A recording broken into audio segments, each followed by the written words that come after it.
స్వర్గీయ గొర్రెల హరిబాబు నాయుడు గారు డీసీ చైర్మన్ ఏదైతే కాంగ్రెస్ అధ్యక్ష పదవిని తొలగించడానికి పార్టీ ఆఫీస్ పైనే మీరు పిస్టల్ పట్టుకొని వెళ్ళడం అనేది ఇక్కడ ఉండే పాత్రికేయ మిత్రులకి తెలియందేం కాదు. ఈరోజు పాలకేంద్రం మీద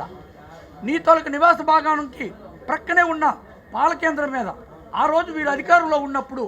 పోలీస్ స్టేషన్కి దగ్గరగా ఉన్న పాలకేంద్రం మీద మీ తాలూకా దౌర్జన్యం, మీ కార్యకర్తల తాలూకా దౌర్జన్యం, ప్రజాస్వామ్యమే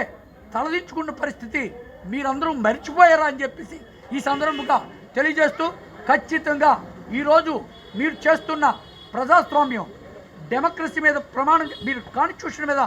ఓత్ పెట్టి ఈరోజు క్యాబినెట్లో ఉన్న మీరు మీ తాలూకా బిజినెస్లు కానీ మీ తాలూకా భూ వ్యాపారాలు కానీ ఇవన్నీ ఏ రాజ్యాంగం మీకు పెర్మిట్ చేసిందో కూడాను మీకు ప్రజలకి స్పష్టం చేయవలసిందిగా ఈ సందర్భంగా తెలియజేస్తూ, ఇక్కడితో ఇటువంటివి ముగించాలని చెప్పేసి సవినయంగా మీకు కోరుకుంటున్నాం.